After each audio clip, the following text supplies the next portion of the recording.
What is up, everyone? Today's episode is going to be crammed full of Mac and servery goodness. So this package has come all the way from Australia. It is indeed upside down. This is the back of the box, or the bottom I should say. There's just loads of labels on the top because of all of the import and whatnot. So there's loads of addresses. Instead of scribbling them all out, I've just decided to film the underside of the box. A lot easier. Anyway, this has come from Australia. And it's come from a viewer of mine. His name is Patrick.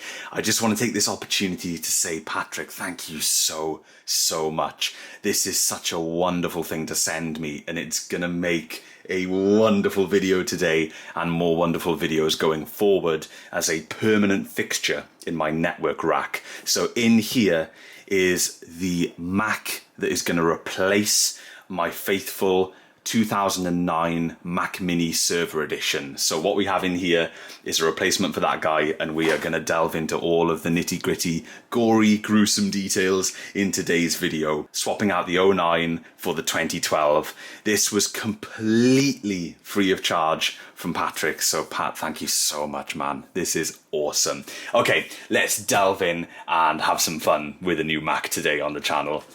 Let's do it. Okay, so it looks like, from what I can see over the bubble wrap here, it looks like this is in the original box. So let's pull out this package. I could be wrong. Oh man, oh man, this is looking good. Okay, so we have another little bundle to unwrap. Oh my gosh, look at this. We have an Apple box. I was not expecting this. Oh my word. Okay, so designed by Apple in California, Apple logo. Look at this. Absolutely glorious. And wow, here we go. Woohoo, look at these.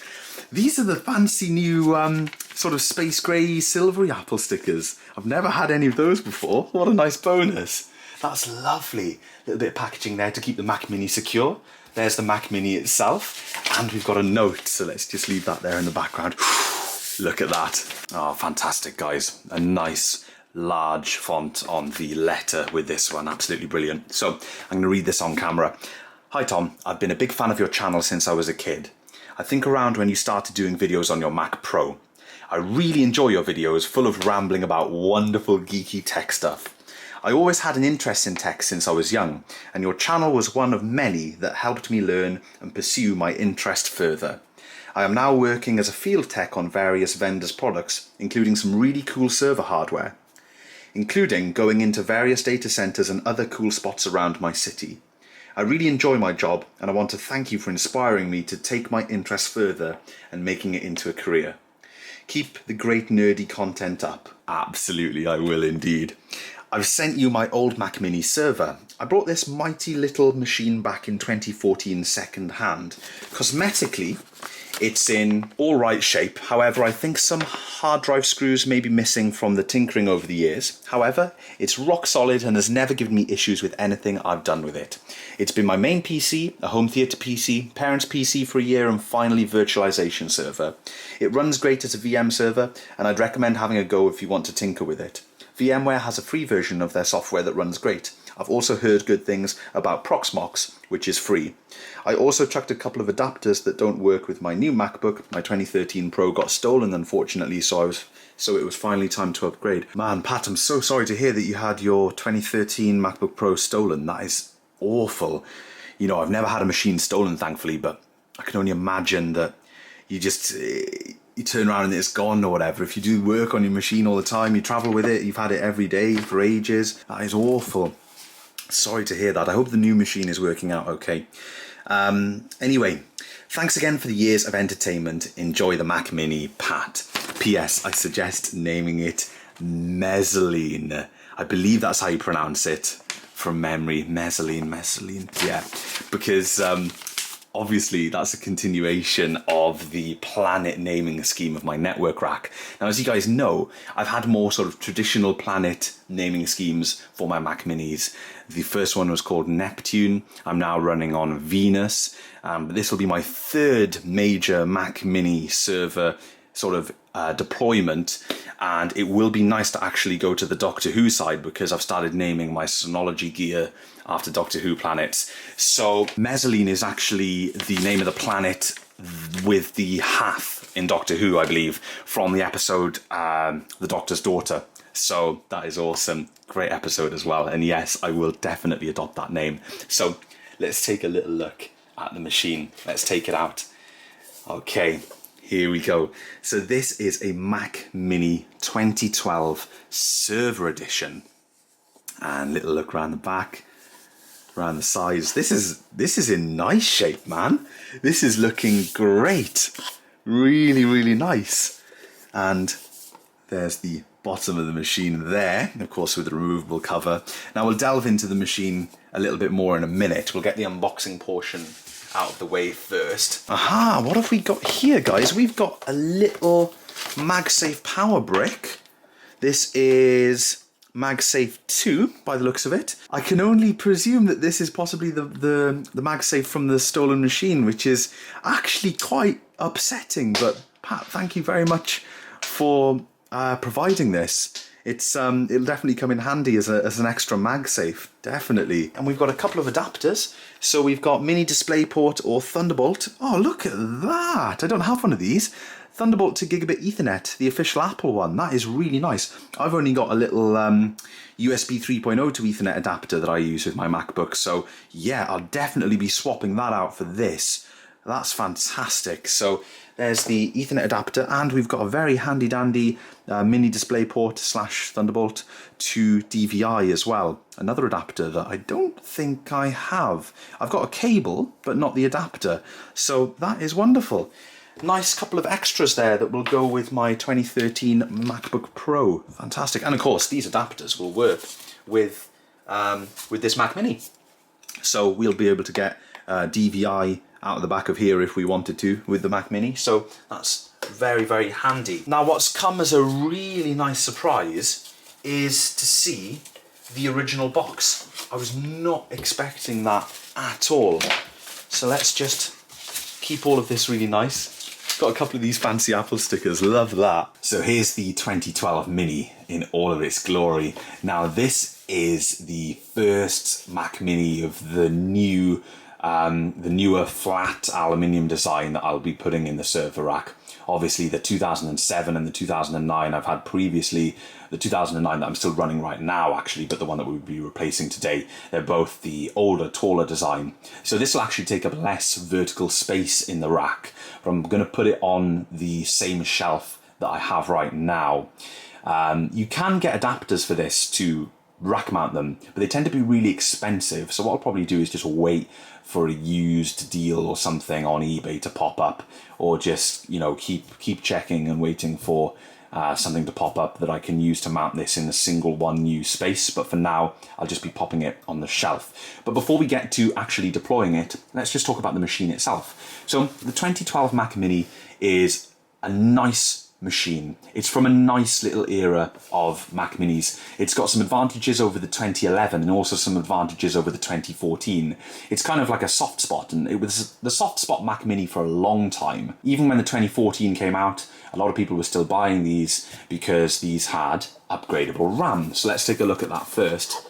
Now the 2014 obviously removes this panel entirely. Here we go, twister like this, and you guys can see the RAM is right there. Normal SODIMMs, user accessible, no messing around, you can get to it straight away, which is very nice. Now I've actually got a 2014 Mac Mini over here. This one's a fair bit more grubby. This is Works Mac Mini, and as you can see, on the next generation they removed that easy twist mechanism of the bottom plate. You can still get this off and get into the machine, but there's no sort of by default user upgradable parts. You can swap out drives and that, but it's a bit more of an involved process than what your standard user would be able to do, whereas any user could open up the 2012 Mac Mini and install RAM. The RAM is soldered to the board on the 2014 Mini, so that's a huge advantage. There we have it, lovely little click it does like that, that's really cool. So yeah, the advantage over the 2011 Mac Minis. The 2011s were the first Mac Minis to use the Core i series processors. The 2010s, which was the first model that used this new redesigned case, this lower profile case, with the built-in power supply. They used the Core 2 Duos, and then 2011 we got the Core i series. They were Sandy Bridge machines. I've actually had one of those machines on the channel. I bought one a couple of years ago, tinkered around with it for a bit, and then I sold it on a little bit later because I didn't really have any use for it at the time. But these guys take it up to the next level. These are Ivy Bridge machines, and they're obviously a little bit faster than the Sandy Bridge machines, a little bit more capable than the 2011 Mini. But something that we got here as well, which is it will sound kind of small to us now with the connectivity that we have these days, but back in 2012 this is quite a big deal. All of the USB ports got upgraded from USB 2 to USB 3, so this machine became infinitely quicker at connecting to the outside world. Now Thunderbolt is here as well. We've got, let's turn this around the right way. Thunderbolt is revision 1 on this guy, on the 2011 and 2012. Around about 2013, that's when we saw Thunderbolt 2 hitting max. Thunderbolt 1, 10 gigabit per second connectivity there. Still a very speedy interface to have on the machine. It acts as a mini display port as well here for your dual monitors outputting HDMI and mini display port. But this is where the juiciness is. So you get a 2011 Mac Mini. You have no way of hooking up USB 3.0 devices to it. The only way you can do that is by getting a Thunderbolt dock or finding some kind of Thunderbolt to USB 3.0 adapter, which may be a little tricky on the older standard of Thunderbolt now. But you get 3.0 built right in here, which is great, obviously. SD card reader and audio in and out, as well as power button, power supply here for the built-in power supply connector, gigabit Ethernet, and this relic. So this is the last Mac Mini to have Firewire right on board. So if you wanted to connect Firewire, you wouldn't have to sacrifice your Thunderbolt port for a Thunderbolt to Firewire adapter. You could connect Firewire right up to this Mac Mini. And what's fascinating about this machine is it bridges the gap between so many different generations. So we've still got legacy, you know, pretty much legacy at this point, Firewire on the machine, but we've got Thunderbolt as well, and we've got USB 3.0. So it spans the widest amount of connectivity, the range of connectivity input-output as possible, really, because the 2011 doesn't have USB 3 and the 2014 doesn't have Firewire. So this guy is right in the middle. It's kind of like a perfect transition machine. You know, at the time, 2012, it's possible that maybe you'd have a couple of Firewire hard drives lurking around or whatever. You might have needed a little Firewire daisy chain coming off your machine. So Firewire was here on board, but also the newer standards were there as well. So if you wanted to connect a new fancy high-speed audio interface or something up to the Thunderbolt port, you could do that. Or if you wanted to get a nice speedy external drive hooked up to USB, you could do that with much quicker speeds using USB 3.0 than you could on the previous model using USB 2.0. So connectivity on this guy is really nice. And for me, how that will benefit me at the moment is in the rack, I still have Firewire connected. I still have Firewire connected to Monster Raid. Monster Raid is not functioning at the moment, as you guys know, but I'm really hoping to revive that in a video quite soon, and that will connect via Firewire. So I'll be using Firewire on this guy. Nice little legacy connector there. People always moan when I use Firewire. I love it. It's great. It's like, have you guys seen my channel, you know? But yeah, Firewire. And also I'll be using USB 3.0 to connect to that black external hard drive that I've got, the 3TB one, Vader. And if you guys checked out my video on the carbon copy cloner backups that I do, then you guys will know that it's connected to a USB 2.0 port currently on the 09 Mac Mini, and it will now get a nice speed bump because I'll be able to connect it to the USB 3 port, which will give me the maximum speed, maximum throughput from that standard desktop hard drive. So that'll be fantastic. So it's quite the upgrade for me. Now, in terms of raw power and potential, this guy is way, way quicker than the 09 Mac Mini that I'm currently using. So this has a quad-core i7, as I say, Ivy Bridge CPU in it. Can't remember the clock speed off the top of my head, but we'll check that out when we boot it up. So quad-core little Mac Mini here. Awesome stuff. So quickly touching on RAM once again, this guy gets a nice little speed boost in the RAM department as well. We go from 1333 megahertz on the 2011 Mini up to 1600 megahertz on the 2012, so that's a nice little boost. The RAM in the 09 that I'm using is DDR3. It was the first Mac Mini to go DDR3, but that's 1066 megahertz, so quite a bit faster memory on this guy as well. On the graphics side, this guy has Intel HD 4000 graphics because we're on Ivy Bridge, so 3000 on Sandy Bridge, 4000 on Ivy Bridge.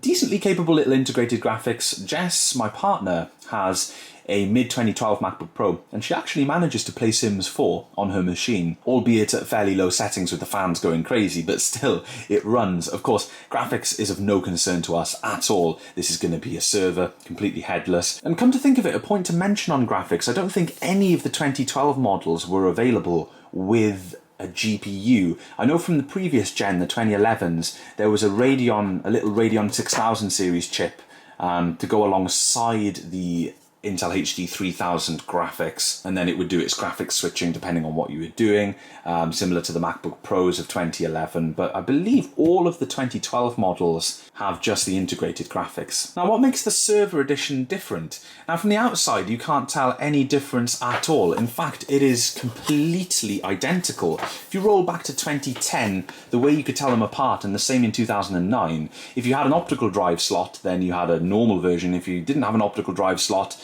then you had a server version.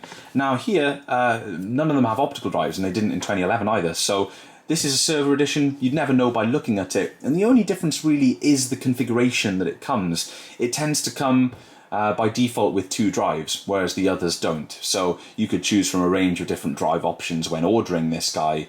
I believe by this time as well you could configure it with 2 250 gig SSDs, which is really quite cool as well. SSDs were just about, coming into the Mac scene, sort of nearly getting into the mainstream there, but not quite, because hard drives so much cheaper at the time. But that's pretty much the only difference, and there's a clock speed difference. Probably the desktop versions are available in a different clock speed. We're actually going to check that, because let's get the information right. Yeah, you could get the standard ones in 2.3 gigahertz quad-core i7 or a 2.6 gigahertz quad-core i7, or by standard 2.5 gigahertz dual-core i5. And what we're seeing in the server version as well is a choice between 2.3 or 2.6 gigahertz on the server edition Mac Mini as well. So same choice of clock speed there, but no dual-core i5 version to be had. So that is it for the machine, the outside, the ports. A very interesting little revision of the Mac Mini that, as I say, bridges kind of a gap between a couple of different generations of I/O, as well as getting to the point where Intel 2012, 2013, and especially into 2014, the progress that we saw with speed improvements generation after generation slowed down.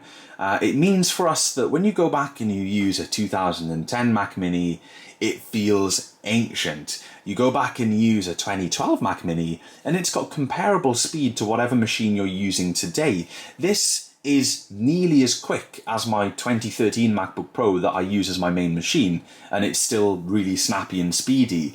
So, we've got Intel's kind of like slowing of progress and speed performance improvements over the years to thank for that. But what it does mean is it gives us a really snappy machine. Even though it's 8 years old, it'll still feel really snappy. And we'll see that right now on camera when we fire it up. This is no slouch of a machine. There was a time where I was considering one of these as an upgrade for my 2008 Mac Pro back in the day before I built the Hackintosh, but I ended up going the Hackintosh route, as you guys know. So it's actually quite nice to have a 2012 Mac Mini cross my path finally so that I can use it for myself. Anyway, rambling aside, plenty of rambly nerdy goodness. Let's hook this guy up to a monitor and get it fired up. We also need a keyboard and mouse. Okay guys, we're all hooked up here. We've got the Mac Mini connected to Ethernet, as well as power, keyboard and mouse, and little mini DisplayPort 2 DVI cable. We've got the good old school Apple keyboard, and we've actually got a little Mighty Mouse here today, which is nice, and one of my Dell displays. So let's get a good angle for you guys on the display.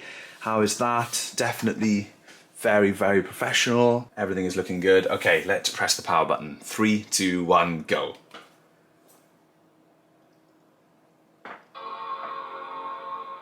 Woohoo! There's the little bong, and there is a cheeky Apple logo straight away. Now, let's talk about drives. We haven't spoken about drives yet. Pat did tell me what drives it had in it, I do believe, but I've forgotten over time because, like I say, delivery from Australia, long time. Could have obviously checked back on the email, but it's much more fun to have a surprise, so that's what we'll do. Okay, it looks like we've got a fresh install here, which is fantastic. Everything is set to UK, which is really nice. Let's go, let's go. Do not transfer my information. Sign in with your Apple ID. Looks like we don't have to do a fresh install on this guy, which is fantastic. Probably some of you guys,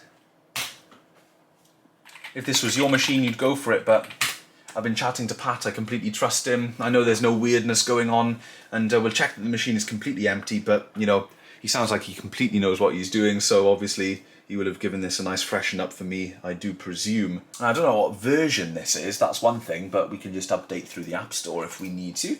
Ah, okay, cool, it's Catalina. I made a video a little while ago about setting up a Mac Mini as a server. It may be a little outdated, but I guess the majority of the information in that video will still be relevant. So if anybody is interested in the kind of settings that you'd want to use for a machine like this, then go and check out that video because I go into it in quite a bit of depth there as well, and we delve into iTunes and stuff like that. There are quite a few things that we're going to need to do with the machine outside of the rack here first of all before we swap it out with the 2009, and obviously I've got to end all of the things that are, all of the processes and stuff that are running on the 2009 machine as well, so we get a nice clean swap over to this guy. Based on that, it's probably good to get a closer shot of the screen here so you guys can see exactly what I'm doing. It's just sorting itself out with iCloud now. Now I do sign into my Apple ID on my Mac Mini servers, but as you guys, if you've watched the server setup video, know, I tend to disable the majority of iCloud based services. So we don't want to use location. This is going to stay in one place. Oh, we can do Cardiff, that's cool. Continue. I'm not going to share any analytics or anything like that. This is just server, screen time. Yeah, this is Catalina. Disable Siri. Siri's of no use to us with a little server machine here. Not that I use her anyway. No, no, continue. Half of the setup process is basically disabling any of this sort of syncing nonsense that you don't want on a server. I love it all on my main machine, obviously it's very convenient, but not on this guy. Should we have light or dark? Do you know what, I'm going to go dark. I'm going to go dark on this guy. Okay, I've turned off my video lights just to give you guys a little, sort of hopefully a cleaner view. Later, remind me later. First thing I'm going to do is enable zooming, then we'll take a look at the specs, then we'll set her up. Lovely, and the scroll wheel on this Mighty Mouse is working as well, which is great. So yes, we are running Catalina. Oh, check this out. So, this is the 2.3 GHz quad-core Intel Core i7 version, 12 gigabytes of 1600 MHz DDR3 startup disk SSD1. That's a good sign. Intel HD graphics 4000, shared 1.5 GB of graphics memory there. Really up-to-date version of Catalina there. We'll do a software check update in a minute. This is the latest OS that will run on this guy. Big Sur requires 2014 or up. So storage. Oh, look at this, look at this, look at this, look at this. So for SSD1, we appear to have a 128 gig SSD, I guess, which is awesome. And SSD2, we appear to have a 500 gig SSD or a 480 gig SSD, whichever. That is awesome. Memory is currently configured with an 8 gig stick and a 4 gig stick to give us 12 gigs, which is sweet. I'm not going to be changing that. That is way, way more than I need. Also not going to be changing these. These are fantastic.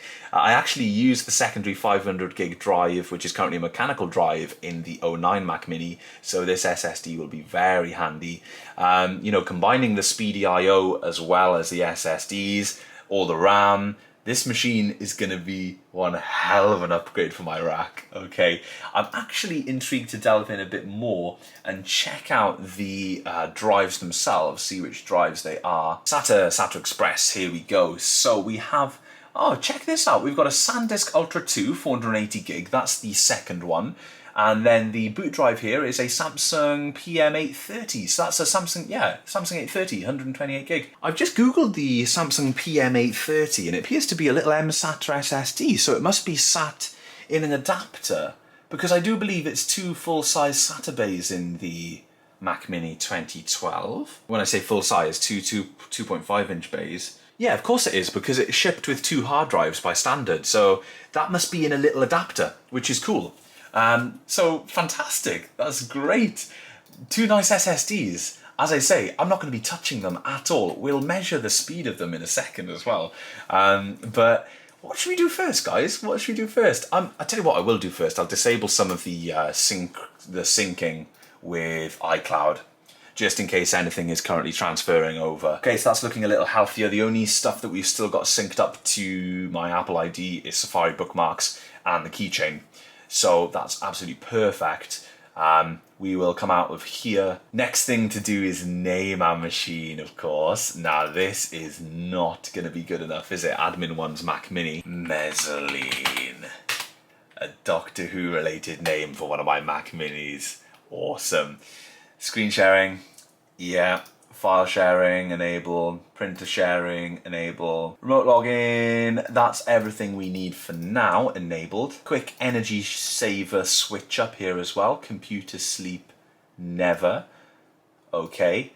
Set display sleep to never as well, because it won't make a difference because we don't have a display connected. We have SSDs, so we're not going to do that. Wait for network access. Start automatically after power failure. Power nap doesn't make a difference because we're not going to be sleeping anyway, so those settings are great. We are going to turn off notifications for absolutely everything. We haven't synced up iCloud, as you guys know, with most of these services, but still we can disable all of these in order to avoid any potential notifications. We'll leave Safari on because we will be browsing. So a lot of this is just stripping back the OS ever so slightly just to make it a tad bit more streamlined, a little bit more kind of discreet, if you like, not binging and buzzing and pinging everywhere. God, okay. Next up is Wi-Fi. We want to turn the Wi-Fi off and we want to have a quick look at what it's doing on the network. Wi-Fi is going to permanently stay off. And we're going to use the wired network, of course. I just want to see what cable I've connected to this guy. So using this cable I've got directly connected to my switch, we're connected to my core network, first VLAN. We've been assigned an IP address here on 192.168.1.244. Now what we will do is double check something really quickly. What we're actually going to do is delve into Venus, and we're going to take a little look and see what's happening on Venus in regards to IP addresses. Because I'm doing a direct swap of these two machines, I want the same IP address. So I can't remember when I configured my network whether I set a static IP address on the Mini or whether it's simply a DHCP reservation within my network. So we'll check that now on the Mini. If it's a reservation on that port, it's ideal because when I swap the cable, this machine will adopt that IP address. But I don't want to disconnect Venus if it's hogging the IP address that I actually want to use. So let's have a look. So we can configure it manually on this Mini, which is absolutely fine because we'll just replicate that on the new system. But first we will have a look at specs and compare specs side by side. Yes, so this is running LCAP 2.53 GHz Intel Core 2 Duo, 4 gigs of 1067 MHz DDR3. As you guys can see, heck of an upgrade here, looking at them side by side, these two machines. So this is 4 operating systems newer, quad-core CPU, Core i7 absolutely smokes the Core 2 Duo. Not that I'll be able to harness even probably 20% of the power of it, but it's there if I need it. 4 gigs up to 12 gigs, all hard drive to all SSD. It's just glorious, absolutely glorious. This is awesome. Okay, so what I'm going to do, guys, is alter these IP address settings, put this back on DHCP so that I can give this guy the manual IP address that I want. A little bit of jiggery pokery for just a minute, but then when we give everything a second, it should all reconfigure. For the old Mac Mini to find a DHCP address, we're going to lose connectivity to it, but that's not a problem. We're just going to give this guy the manual address right now. So now a little bit of more kind of housekeeping tasks. One thing I like to do, it's just a sort of habit now really. I don't really need to do it, but one thing that I've always done is just giving myself a solid colour background on whatever Mac Mini server I'm using. I think it's because when I get a screen sharing window up, I like to be able to, at a glance, tell the difference. If you've got windows all over the place, it can maybe be a little bit confusing. What's what, what's where, blah, blah, blah. If you do this, then it's a little bit more obvious what's what, I think. So if we just do a nice sort of deep kind of purpley blue there, that suits me just fine. It's not to be pretty, you know, you're not staring at the desktop with a server, so that's fine. Let's just ditch all of these out of the dock. We like to make the dock as simple as we can. I also don't like showing the recent applications in the dock. That's a newish feature that I never got used to.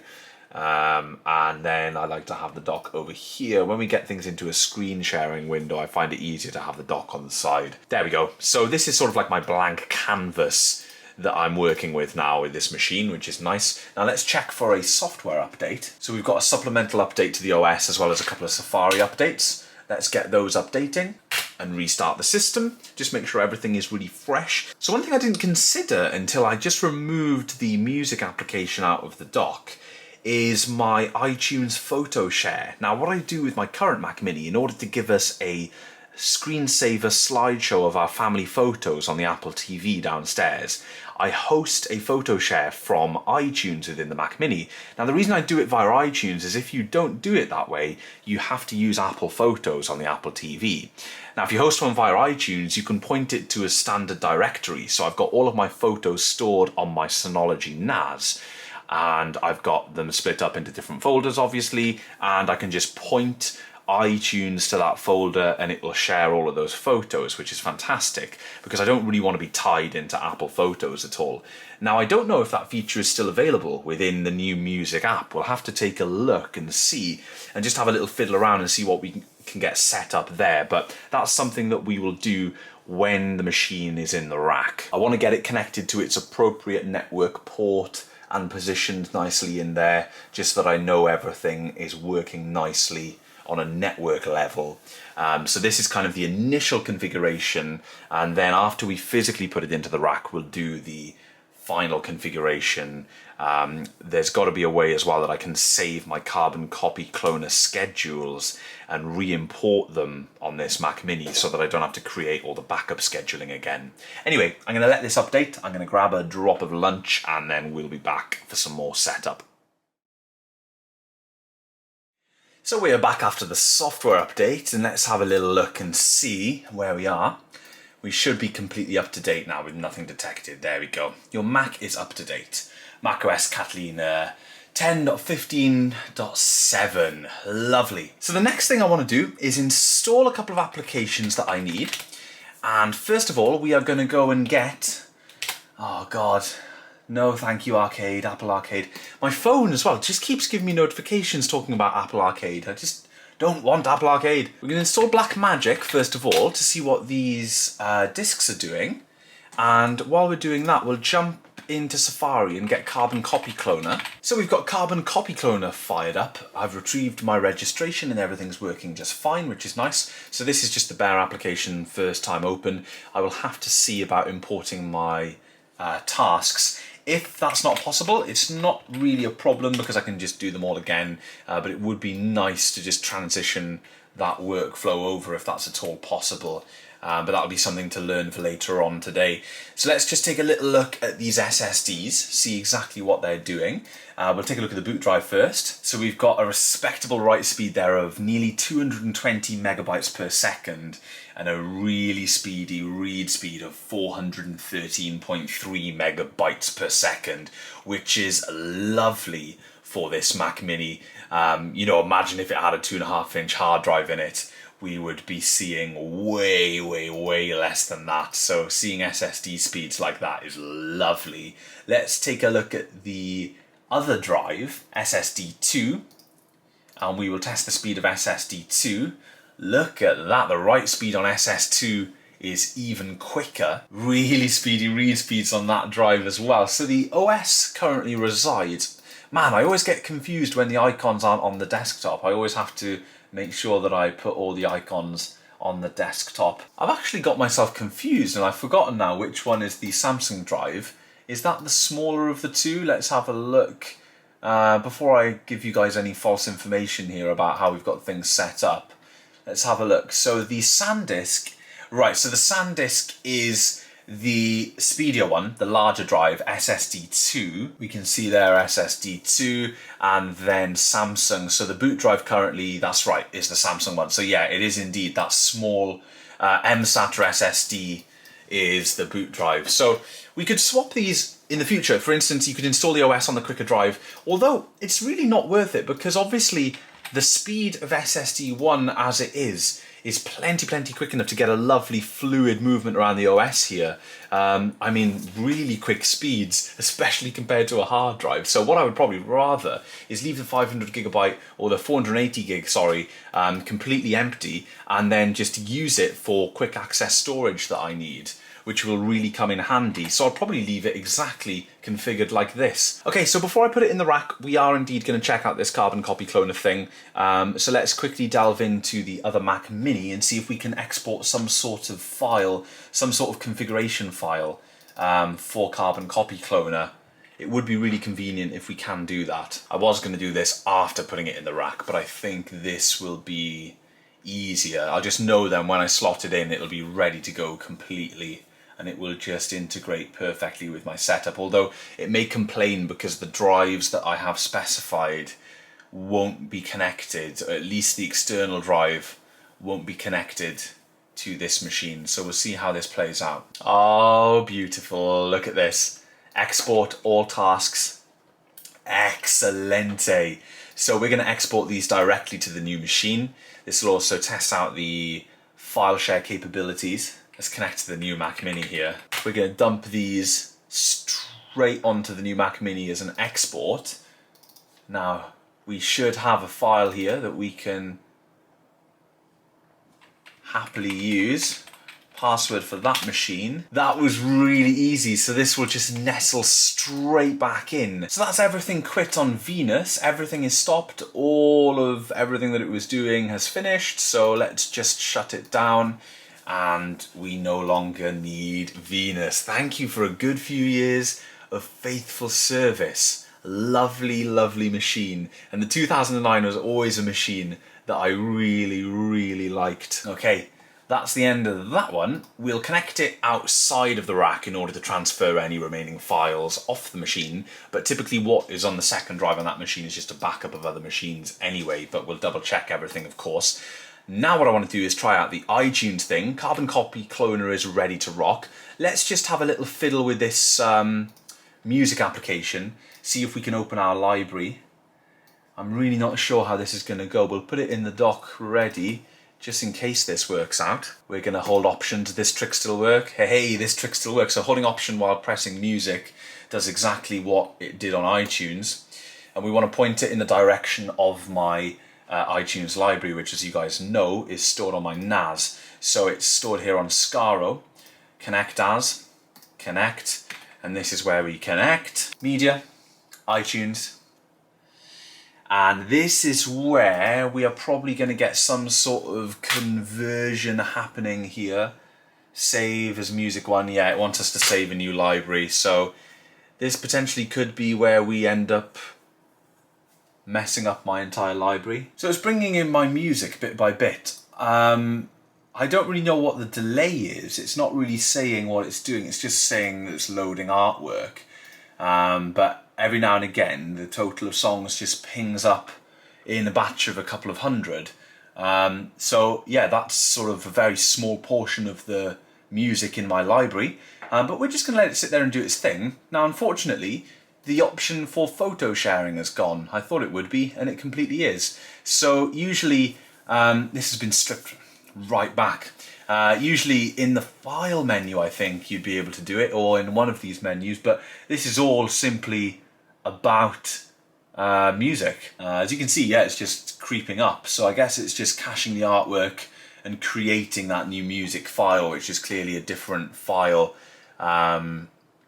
quite drastically, it seems. Anyway, what we'll do now is have a quick Google search, see if the option's been replaced with anything in Catalina. Okay, cool. So we now do this via the system preferences, not via iTunes, which is cool. So let's have a play with this.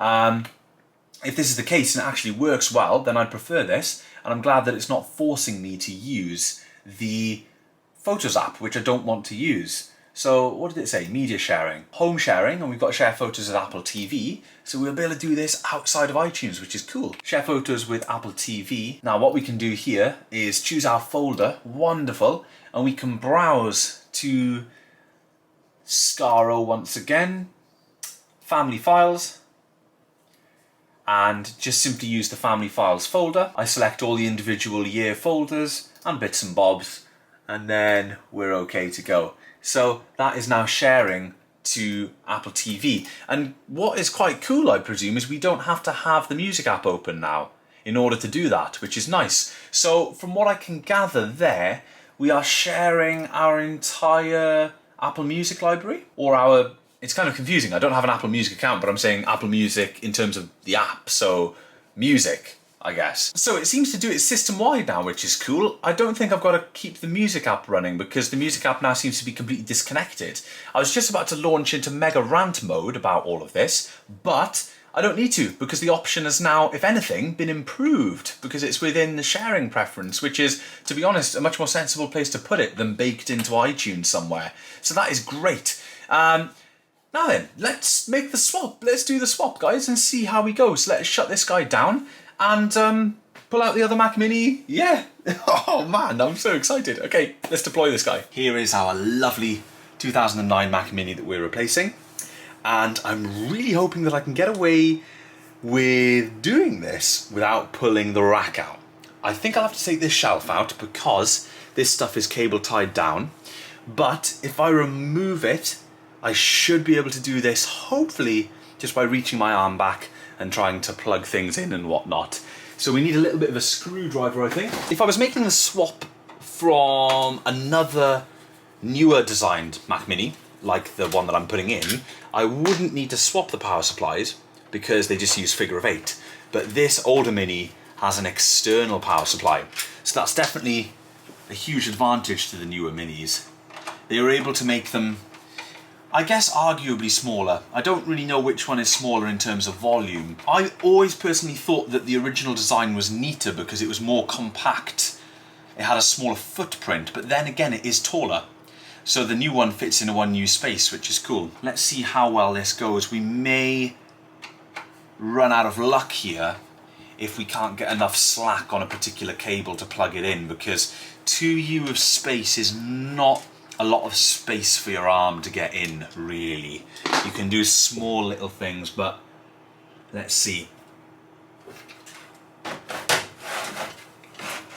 Ooh, okay, so everything is feeling quite loose. Let's pull the Mini out, and aha, we've got access to Ethernet right there, and our USBs.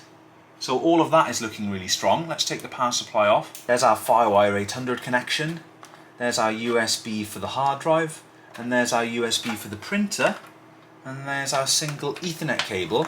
Now what I don't want to do is lose any of those cables back into the rack, so we'll remove the 2009. And we also need to ditch this power supply, which I've attached with, what? Double-sided tape, it feels like. Yes.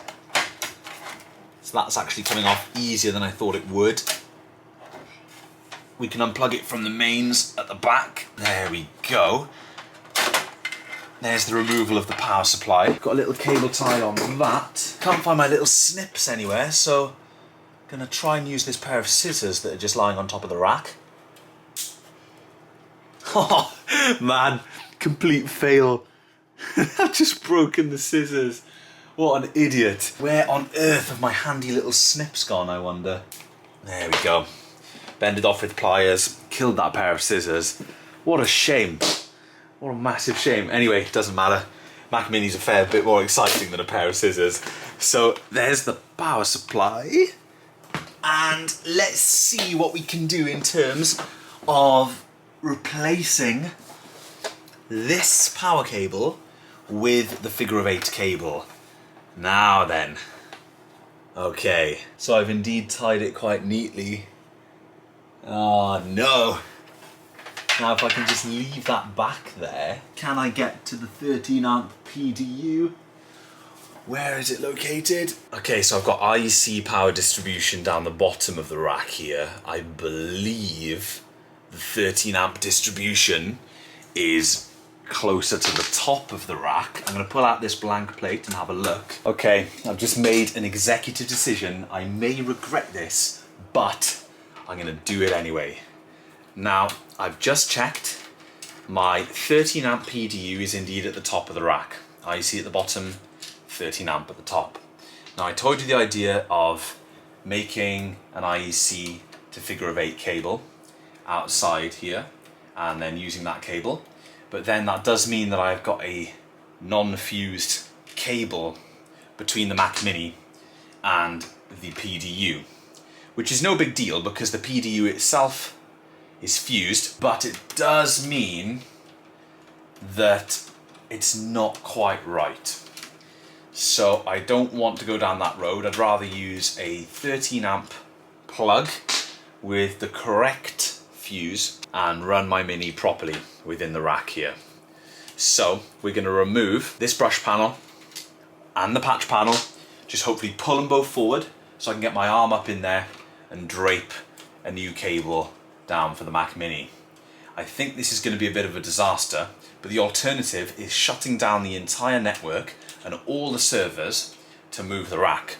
Reason I have to shut it all down is because of the spinning drives. I don't like to move my rack with all these drives spinning all over the place. Let's see how much space there's going to be by removing these two things first. I may not be able to get my arm in there at all. Oh man, this is going to be hard. This is going to be really hard. Okay. Wow. So I'm going to bring up a little torch here to hopefully illustrate where I've got to put my arm. So here's the patch panel, and my arm has got to go behind that black unit you can see at the back there, which is just a 13 amp PDU, but that's where the Mac Mini needs to plug into. So this is a little awkward to say the least. I don't even know which cable is the existing Mac Mini cable, but it's an Apple cable, so I should be able to feel it. The other thing is, it's tied down here to the back of this drive, so it may be a little awkward to pull that cable out, but we're not too concerned about that. We can pull that out next time we're in the rack. Just getting the fresh cable in is the main thing. So I do apologise for what is going to be quite a poor view. You're not going to be able to see anything, but neither am I. So we'll be in the complete same boat. Now then, one thing I've got to look out for is this fan. I'm going to need to rotate my arm around the other way, and I don't want to get this soft skin nicked by the fan there at the top, which is spinning at full speed, by the way.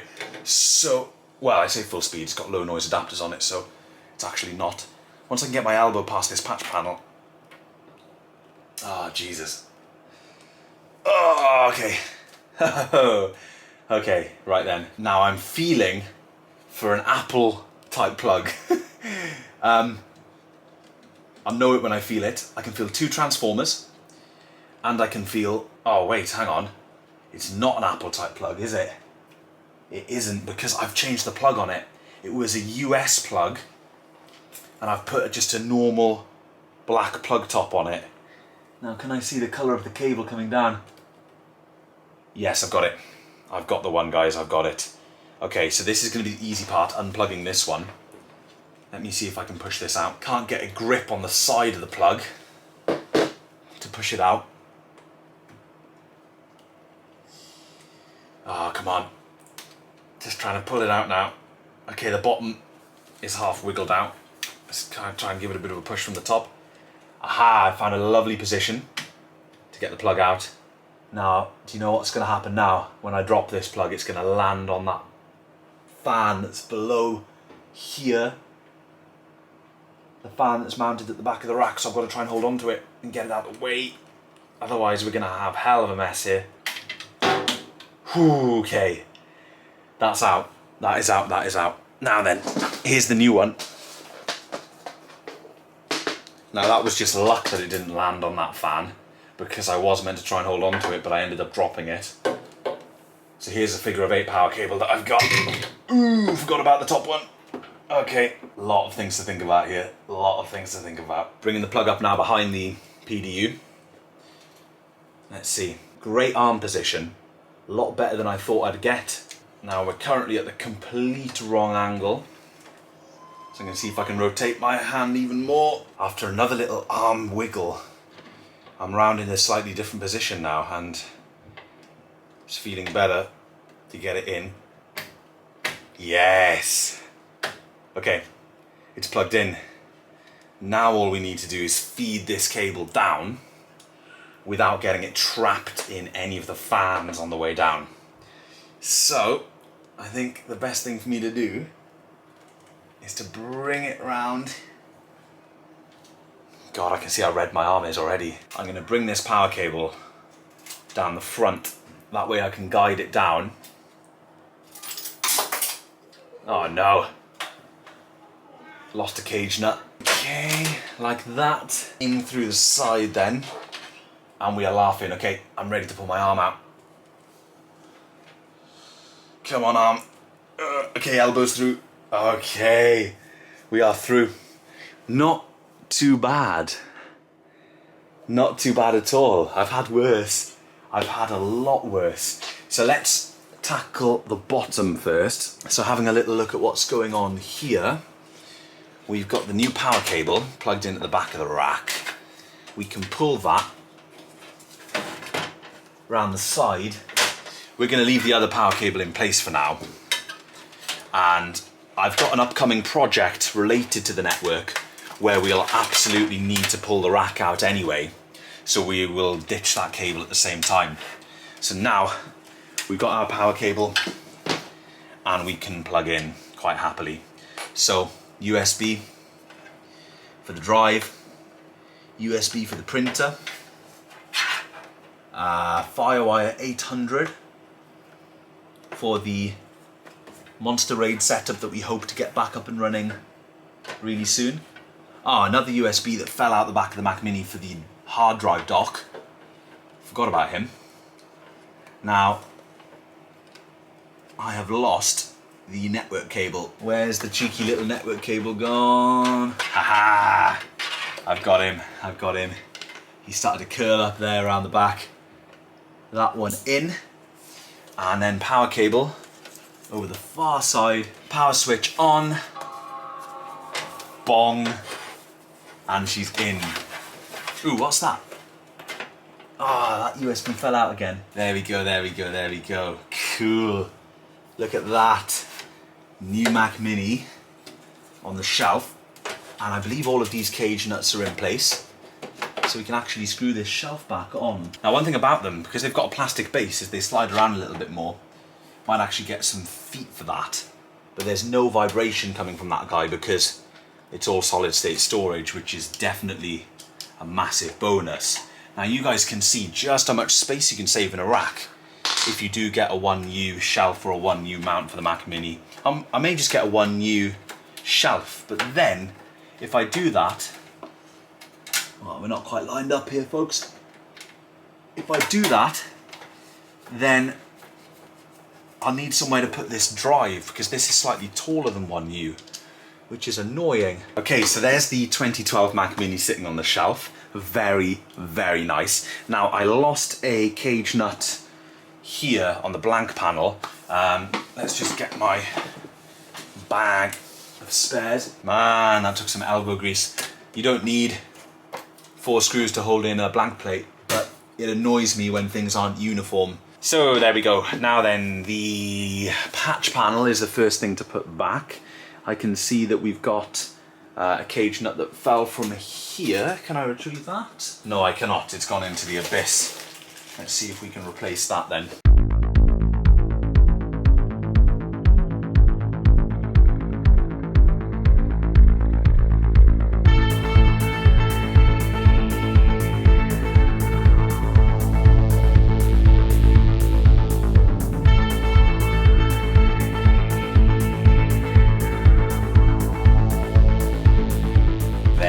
Have it, guys, the last screw in, and we're looking a little bit muddled here, not that neat, but that's fine.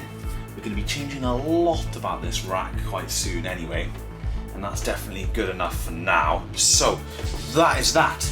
The Mac Mini 2012 is sat down there looking good. Let's close the door and we'll go over to my main system and see if we can access it. Hopefully everything is fine. So here we are on my main system, and as you guys can see, we are connected to Mezzanine. So Scaro Trenzalore Mezzanine. Absolutely fantastic. These are my trio of servers that are now in the rack, and we're already connected for file sharing. Let's just take a look and see. You guys can see that carbon copy cloner file that we had there. Let's just jump onto the desktop of this machine and take a little look that everything's okay. So here we are, logged in, and everything is exactly how we left it. Carbon copy cloner is sitting here ready to do its thing. We'll keep an eye on that over the next couple of days, make sure all the tasks run okay. Presumably my media, my photos are now being shared across the network to the Apple TV. We'll check that out in a minute. We need to install the printer if it hasn't done so already. It's connected and it's found it. An old Canon, it doesn't have any network capabilities, so I simply connect it via USB to the Mac Mini, and then my printer is shared across the network with the sharing preferences here. Absolutely fine for the minimal printing that we all do. It's one document once in a blue moon. More scanning than anything really. Tends to be more useful getting things into the digital domain rather than out of them, back into the world of paper. But we'll just add this printer really quickly. Forgot to do this over there when we were doing the initial setup, but this is absolutely no bother. As you can see, screen sharing works perfectly. Man, that printer took an age to install for a printer anyway. So anyway, that's back there, so that's good. Let's just see if we're sorted in sharing. There we go, printer sharing, Canon. Everyone can print, yay, everything is good. So that's the printer fired up. That shouldn't be any problems at all. Now I just want to check that we're on the correct IP address actually before we finish up here, and there we go. You guys can see that we're running 192.168.10.12, and that is the position reserved in my network for the Mac Mini server. It was Venus, but Venus has now been retired, replaced of course by Mezzanine. So it's as simple as that. We have configured and deployed a new Mac Mini server. This is a Mac Mini 2012 server. Absolutely lovely bit of kit. Plenty of horsepower under the hood, and something that I was just thinking to myself, this would be very handy for those times where I've got big handbrake batch conversions. I'm going to install a handbrake on this machine because when I do video conversion for people, sometimes it's from VHS to DVD or just VHS to digital, old camcorder tape conversion, that sort of thing. Usually I end up with hours and hours and hours of footage that I need to convert from one format to another, or need to convert from one resolution to another, and I typically have to leave my main machine running in order to do that, sometimes into the night. But now I can do those kinds of things on the Mac Mini, and the Mac Mini can also dump them in the correct location, grab the footage from the other location and convert it. It'll do it all really nice and speedy, and I don't have to keep my main machine running all the time, which is really exciting. So I've got a quad-core i7 to play with in my rack. This marks the first time that I've had a significant amount of processing power on my network 24 hours a day. So that is really exciting. The possibilities that this unlocks are really quite exciting. So as I say, my basic tasks from the 09 Mini have been replicated, but several doors are going to open in the future, and I'm really pleased to be set up for a good few years now with a much more modern Mac Mini in the rack. So Pat, thank you so much for such a generous donation. I am over the moon with this system, and I cannot wait to begin using it to its full potential. It has indeed found a very, very happy home here, all the way over in the UK in my network rack. So I hope you've all enjoyed this lovely video. I have had a whale of a time today tinkering with this sort of thing up here. It has been a while since I've dedicated a good few hours to playing with this sort of thing, and this has been absolutely brilliant fun today. So thank you all so much for watching. Pat, thank you once again, absolute legend. I'll see you all in the next video.